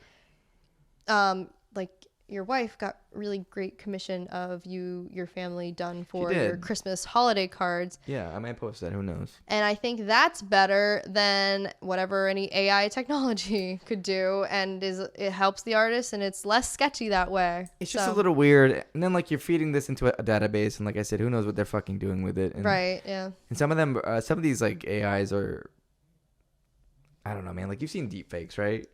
Oh my god, those are wild. And they're only getting better. Yeah. So, like, I don't know, man. Like, I feel like that's a scary way to go. Yeah. That shit's going to get really crazy. I don't know what the solution is. Between that and, like, cryptocurrency, there's a lot of, like... Oh, cryptocurrency is just a scam, though. Don't worry about it. Well, that's what this feels like, too. A scam in a different way. Probably, yeah. Yeah. Like Twitter Blue. I hate Twitter Blue so much. It's been quiet on Twitter lately. $8.99 or some shit. Yeah. I know, yeah. What a bargain. What a bargain. Oh my God. Per month. Half the ads. Half. But yeah, so support your artists. Yeah. For Christmas. Commission your face as an anime person. Why don't we get into a favorite segment of this entire podcast? One of my favorites. Hosted by Her Royal Byness herself. Da da da da. Tory's K-pop corner, right?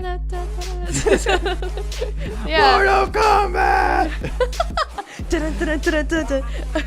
Tory's K-pop corner. Woohoo! All right. There's a lot happening on Tory's K-pop corner. Well, what do you want to say? First of all, you may have noticed my shirt. It's a weird shirt to pick for an end of the year thing. Since my confession last episode that I do actively try to pick things and themed things hot. Yeah. Plus, I think the bun my wife did on my hair looks really good. It does. Oh, it's braided. It's a sock bun. Oh, sock bun. It is. You're Mr. Heat Miser now. I dreamed unpleasant things. Yeah. It's my favorite part of that. I love that. Oh my god, it's so good. My shirt is relevant. So, why is that? One of my favorite ever people from my favorite K-pop band, Big Bang, Top, is going to motherfucking space. He's legitimately... Is that something you ever thought you would say? No. He's legitimately going in a rocket to the moon, along with, like... Steve Aoki. Other I'll be honest, people I don't know. There's like a YouTuber, there's a dancer, there's a photographer, like, but whole mess of people from all over the world going on this project called Dear Moon. They're civilians who are being trained for space travel, and they're going to the moon, which is so wild. It is so wild. It's happening. Like, this shit is happening. Yeah, and so Top, he's had a scandal in the past, and so he's somewhat been shunned by like the Korean public. So he kind of stays like he stays on like Instagram and posts like art and stuff. He's very active in the art community, and all we want from him is some songs, because he's like a deep voice rapper and really attractive, and we just want music from him. But instead, he was planning on going to space. Surprise! And he's the first Korean civilian to do so. So take that, haters in Korea. Damn. So yeah, Top did it first. It's wild. That's wild. Also, in Still Life, Big Bang Still Life, the first Still Life, there's his whole scene in Still Life. The music video is him on the moon in space. It's like the ultimate like Easter egg hint teaser trailer thing for something that we were like. It's like manifesting something into your life. It's crazy weird. Yeah. So he's going into space. He said in that very short interview. Oh, there's a 2-minute one. I just didn't show it. But. Oh, okay. That he, I guess, really likes space and likes the moon. So he's always kind of thought he's about. He's an alien, so. Yeah. Well, he lives there. He's like out of this world. Yeah. But set up shop on the moon. But yeah, so they're supposed to launch up in 2023, and cool. Did they say what time of the year or no? No, but yeah, so he's gonna be the first, not only the first Korean civilian, but the first K-pop artist in space. Big Bang on the moon representation. Yes. The fandom, the VIPs. Oh my god. Big Bang loves their fans to the moon and back. Literally. It's so nice. And then it was. Big Bang's not a very active group compared to most other K-pop groups. We don't get a lot of news about Big Bang. One of the other ones to come out was about another member, Taeyang.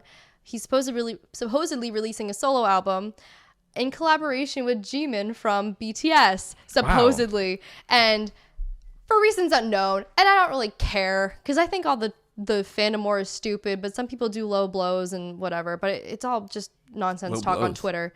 Like calling them like drug addicts and rapists and whatever. Yeah, whatever.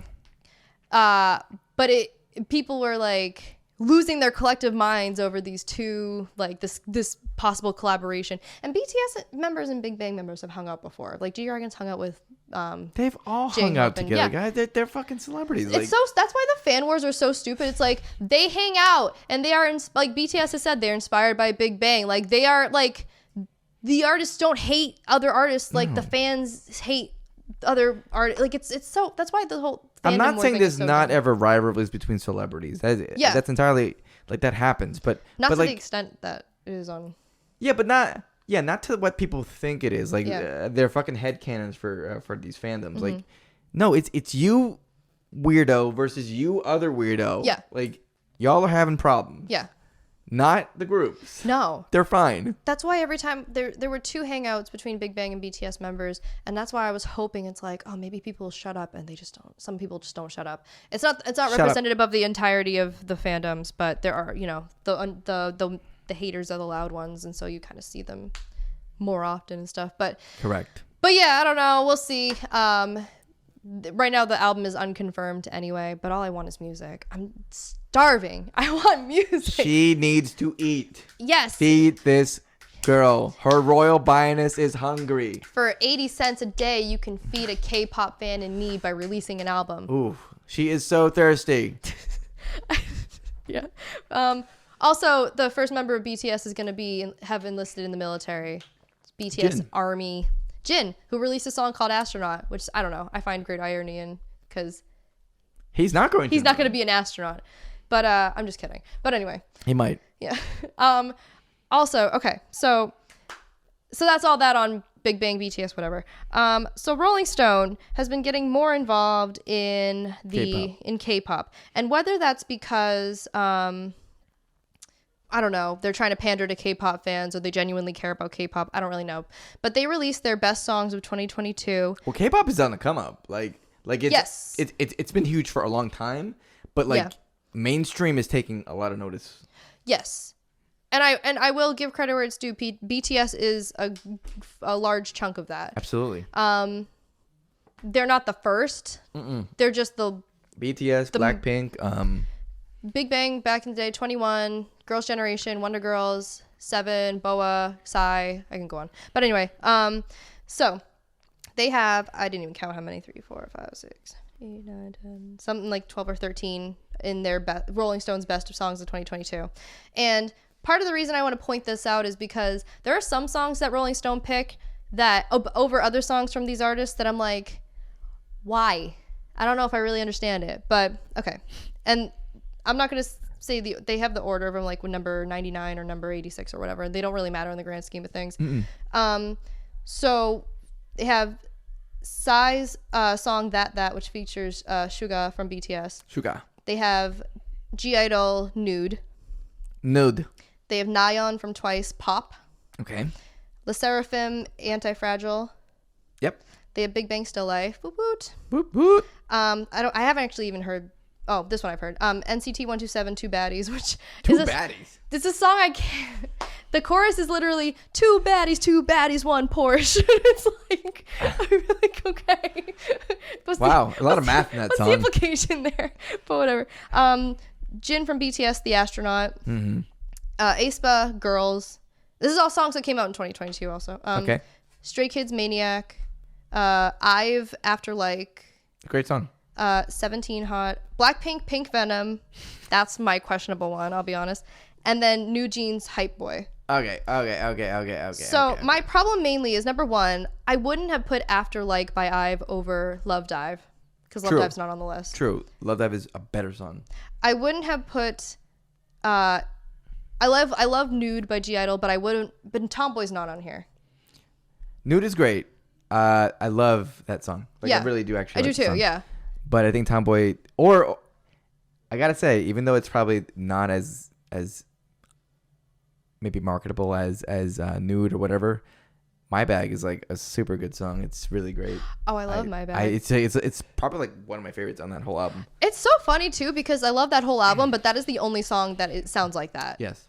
Like, there's not, that's like the standout one as far as it being a cohesive album. I think all the other ones kind of like tie in together a little bit, but then you just got like Red 5 diamonds in my bag. It's like, whoa, okay. That's what we're doing. It's just excellent. And the one I really wanted to pick at, which is Blackpink's Pink Venom, being on there over literally any other song from that album. That Pink Venom. That Pink Venom. It's because of the video too. The video was pretty great for that song. The video's great. And all right, so like if Pink Venom comes on, I'll listen to it, but I don't really vibe with it super well. Straight to your dome. It's just because the chorus is so like timid for that Pink Venom. Get him. That Pink Venom. But Shutdown was so much better.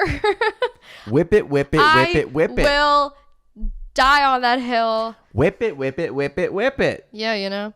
Also, New Jeans Hype Boy. I think that one that's fine because I like Hype Boy, but I like Attention more personally. Attention's better. Attention's way better. They also have what's the other one? What's the other song that they have? The third one. Not that one. They only have 4 songs, so okay. I know their whole discography. I know because they have the other one, which was somebody like defending the song Cookie the Oh, other day? okay. Like, so New Jeans consists of, at least as far as I know, 2 or 3 of their 5 members are under the age of 18. So it's a little like, there's a song on there called Cookie, and it's a very sexually suggestive song when you get to the lyrics. But there's been a hardcore defense from their company that it's supposed to mean like burning CDs, which apparently is like what Cookie means. In a term that I, who burn CDs, a large majority of my teenagehood, had never heard. I've never heard that. Also, everyone in that group is a Zoomer. They have no fucking idea what a CD is, or like what the fucking. They still sell CDs in Asia. Like, they know what a CD is. I don't think they know about burning CDs, though. No. So just admit it's fucking sexual, bro. And the people, and it was a song that they purchased from a songwriter. Like, they didn't make it in house. So, yeah, but the songwriter is even kind of like.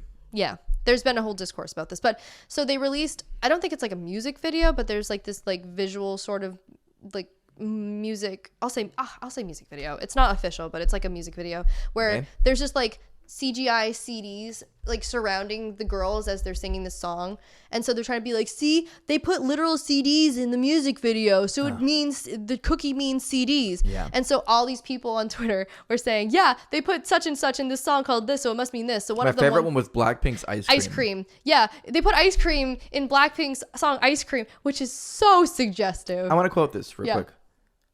Go ahead. Because I'm good with the cream, if you know what I mean. Yeah. Yeah. Ice cream, chillin'.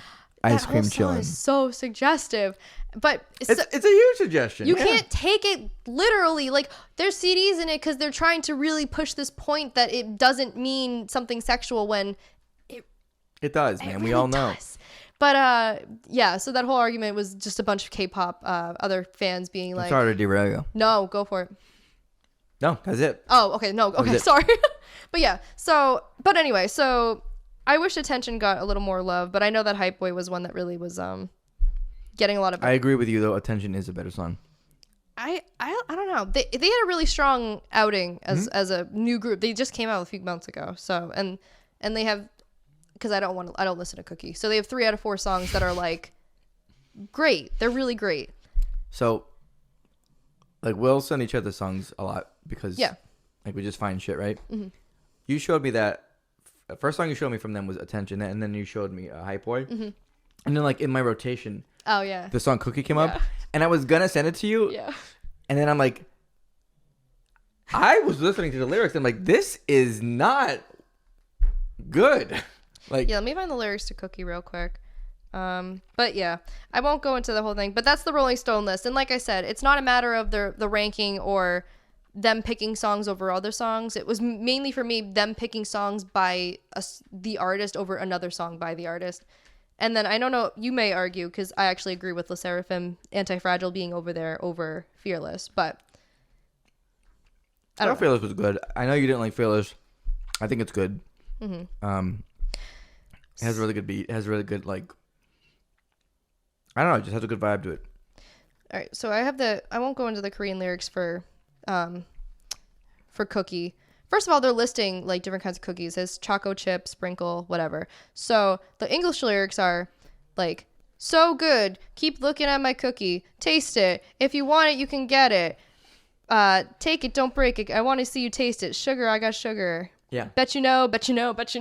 None of that. Yeah, that is so fucking sexual. Like, oh well, come and take a lookie. Yeah, it's like that has nothing to do with burning CDs. You're not fooling anybody except for the fans who really just want to like fervently like defend them. Taste it. I want to see you taste it. And the real victims are the girls because a lot of them are underage. Like, it's just a really crappy situation to put them in that young. It's a weird thing for you to have underage people say. Like, it's just fucking weird. It's so weird. Very but anyway, fucking weird. Anyways, that's the Rolling Stone list, and that's all I got for that one. I just wanted to highlight those. Good job. And no more Twice Was Robbed because Nayeon got put on the Rolling Stones list. Oh. All is right with the world. Was it pop? Huh? Yeah, it was pop. Yeah. Pop. Okay.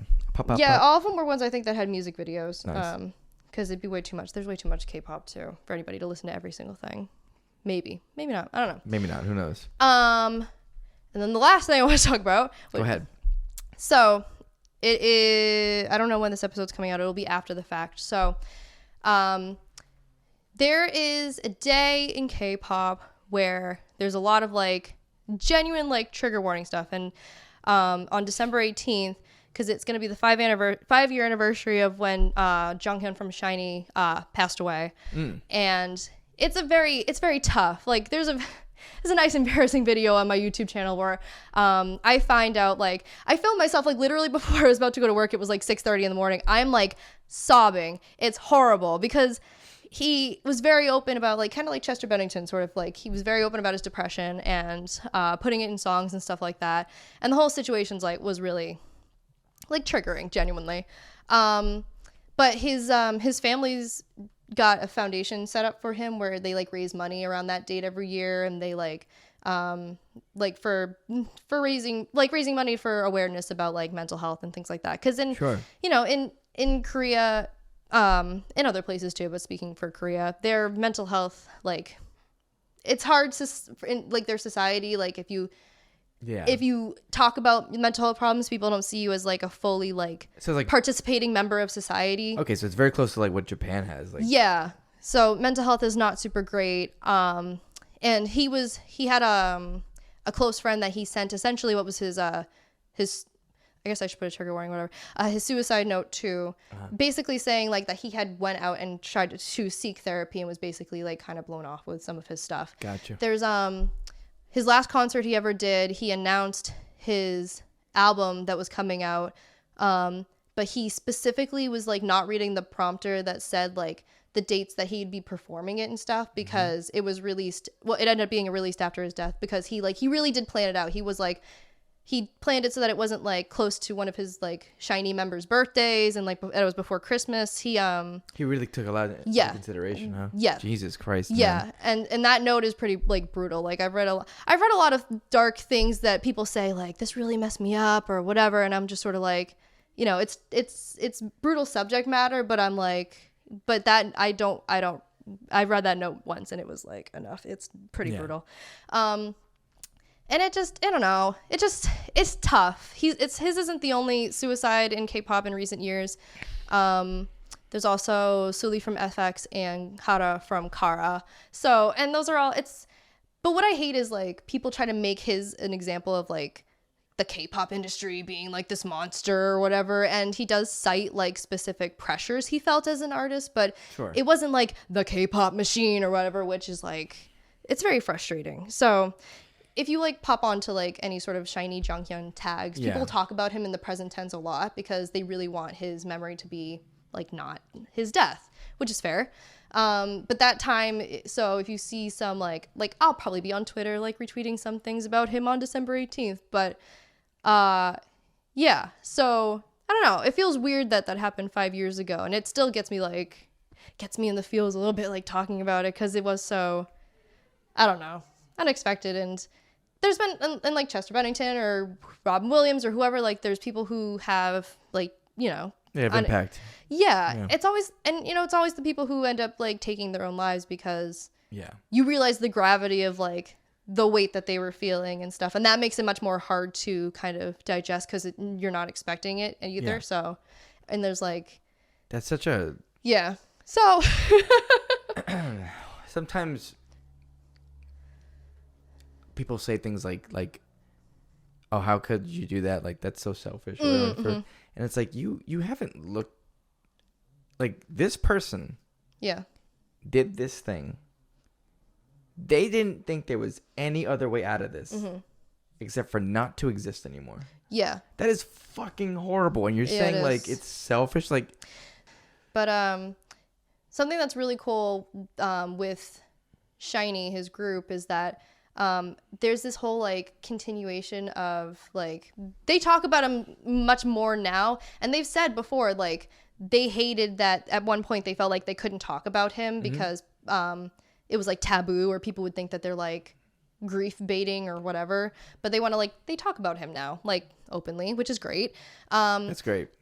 There's 5 members in Shiny. All of them have released debut singles that all rhyme. So like one of the other members released one called Ace, and then Jonghyun released one called Bass, and then another one released one called Voice, and one released one called Face, and now the last one's releasing one called Chase. And he's like, I really want to like complete this like puzzle and stuff, and it's like really cool, like linking it back to Jonghyun and how much, you know, they all mean to each other and stuff. It's very nice. But anyway, so with this all being the holidays too, and us talking about lonely hearts and everything, like take care of yourselves and don't be afraid to ask for help.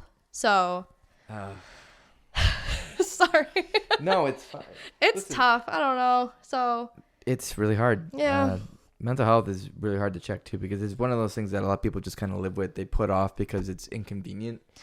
Or they think they're like inconveniencing others. Or that's more like what I meant. It's like they don't do check-ins, or like they just kind of take things on themselves because they think that they're an inconvenience to somebody, or like that it will be a burden. But man, it's really hard. Like I have like openly struggled with like anxiety and depression for a long time, and it sucks. Yeah. It's really hard. And it really does help to like talk to somebody. Like I went to a therapist and I talked to a therapist and I got like on medication and stuff. I'm not advocating for everyone to be on medication. I'm just saying like, but advocating for seeking out to, if you want to, whatever that ends up being.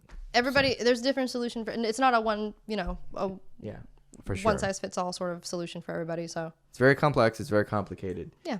And there's different solutions for everybody. So I don't know, man. Talk about it. Take care of yourselves. Talk to people. Like I think that's the best thing. Like just tell people things. Like talk to them. And even I know that talking won't ever guarantee that it'll end every problem. But right. But man, you might talk to somebody that has had a similar issue or says something that makes you think, oh shit, like I understand this now, like, or it helped. Yeah, it sounds cliche to say like you are not alone, but really like yeah.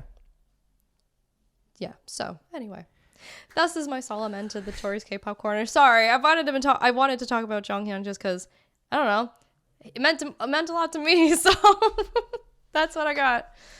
It was a good segment. I liked it. Thanks. A+. And the last thing is recently. As recent as like Thursday, the Game Awards were on. Shout out to Bill Clinton. Shout out to my God. We're gonna get there. Okay. We're gonna get there. Okay. All right. So the Game Awards come on. It was like a fierce battle for Game of the Year. It was between like God of War Ragnarok and like Horizon Zero Dawn 2 and Elden Ring, of course. And they kind of dragged that on. They dragged it. Yeah, well, because they were like, it's gonna be next, and now it's coming up. It's coming up, and it's always the last one. It's like I don't know, movie, whatever the movie of the year or whatever like the official title is called at like the Academy Awards. Yeah, it's always at the end. Yeah, it's always like Best Picture or something. Best Picture, right? Yeah, that's it. Movie of the year. I mean, technically, but anyway. Yeah, that's what it is, right? Yeah. So, like, God of War Ragnarok kind of like swept. Like it got so many fucking awards. Yeah, including one award for Christopher Judge, who is the voice of Kratos. He accepted the award, which Al Pacino presented, by the way. There was a lot of celebrities there. Halsey performed. Yeah, Halsey was there. Keegan-Michael Key was there. Mm-hmm. Toad. They showed a new clip. A new clip of the My Brothers movie. Mm-hmm. So that was cool. Which was mostly just showing off like the not set design, but you know what I mean, whatever. The backgrounds and everything. The backgrounds in the world and all that kind of stuff. And references. References, of course. Yeah. So it was pretty star-studded, which I was saying before when you were streaming. Crazy that like it's so star-studded for this thing that was not really understood by the general population like 10 years ago.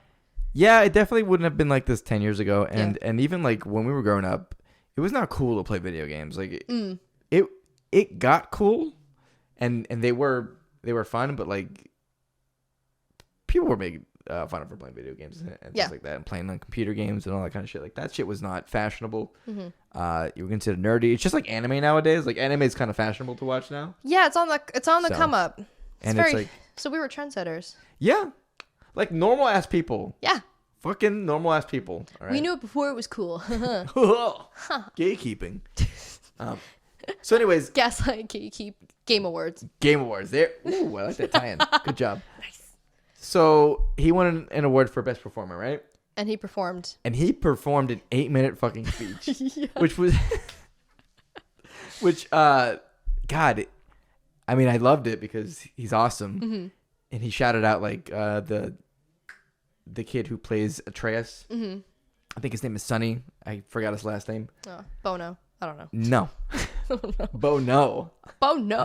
But he talked for 8 minutes. And it was a little long. It was a lot long.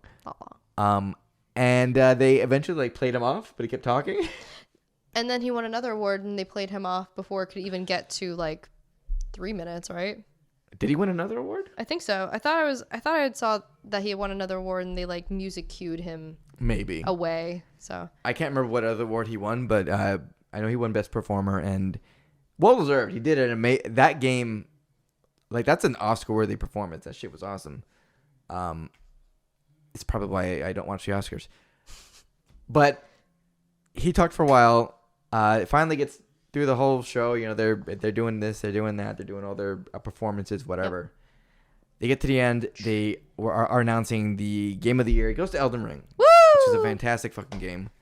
If you haven't played it for some reason, go play it. It's the reason like nobody remembers.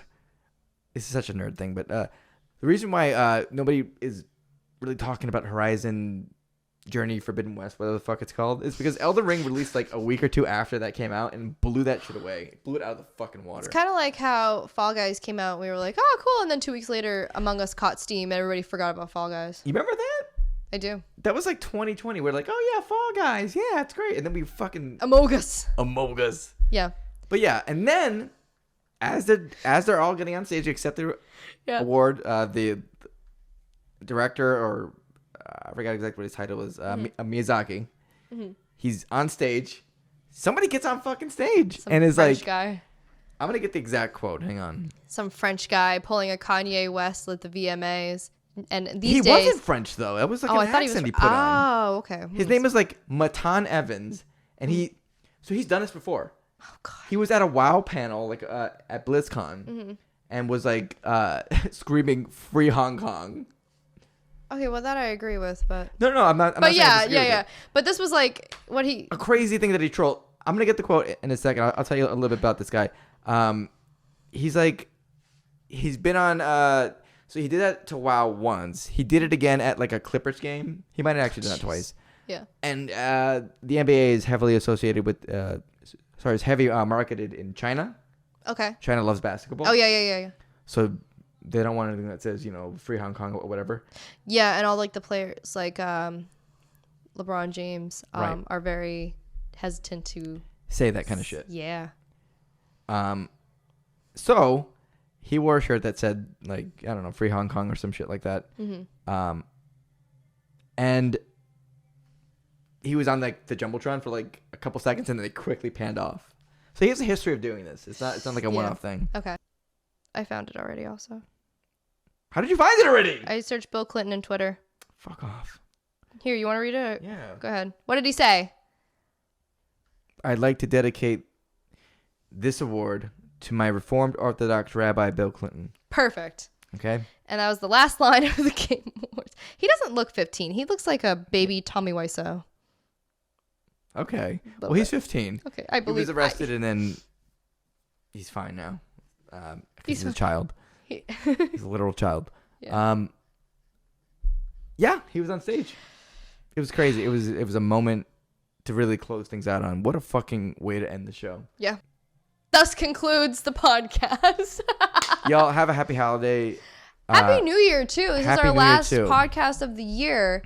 2023. If you have any New Year's resolutions, do them, but don't limit it to waiting to start on January 1st, 2023. Can you believe it's going to be 2023 already? Time's so fucked up with the pandemic. Yeah, the pandemic fucked everything up. Mentally, I'm still in February 2020. Mentally. Really though. Like things have happened. Maybe mentally I'm more in like, I don't know, time-wise like October 2020. Listen. But I'm not 2 years from there. I'm not. It doesn't feel like it. I'm so 2008. You so 2000 and late. All right. Banger. The great Fergie. prophet Fergie. Stacey Ferguson.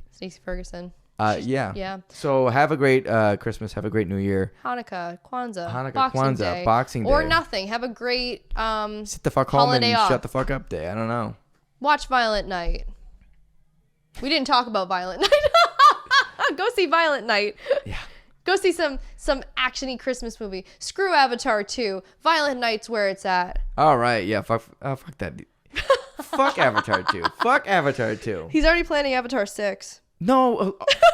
Okay, listen. We're going to talk about this because I actually read about this and I want to talk about this, but we don't have time. Okay. All right. We'll save it for next year. Oh, my goodness. No, we won't. Okay. But. Oh, yeah. We got to promote stuff. Yes. Please get us to 30 subscribers for us. We're at 29 right now. It went up a little bit. For us 230-somethings. Follow, subscribe, hit the bell if you want, but that's not obligatory. Follow us on our social medias at LEM'n'TEA Podcast on Twitter and TikTok. Sounds great. All right. Follow our socials. Follow Lewis at twitch.tv/lumo or Twitter by the same name. All right. Don't. Follow me at twitter.com/trippydesk or maybe YouTube. I'm taking it from you because you or youtube.com/AsRustPlay with 2 E's. Why did you take it? Because I felt like no, you new year, new You just me. want to rush along. Yeah. You rush everything along. You're such a timekeeper queen. Like your royal byness going crazy on the time. Do you want to do the promotion or is it? No, it's done now. It's too late to apologize. It's too late to apologize. AAA. One Republic featuring Timbaland. Yeah. So sorry. You can. Anyways, do it all next have time. a happy New Year. Maybe someone in your life will be more open to you taking a little bit more time to regurgitate their social media and not just blast through it. I'm sorry. GB Neutron got a blast. Okay, bye Homer. Bye one. Oh yeah. Oh wait. Come on, you can't just have me in front of the whole time. This is a 2-hour podcast. It's not 2 hours. It's 2 hours. It's the last one of the year, guys. All right, whatever. It's extra long with extra content. I'm gonna cut it down. All right. Good luck. Good luck finding out what part got cut out. You won't know. All right. Anyways, see y'all. Have a good New Year. Have a good Christmas. Rest of 2022. Have a good Hanukkah. Kwanzaa. All right, we're done. Boxing Day. Bye. Bye. I'm sorry. Didn't mean to.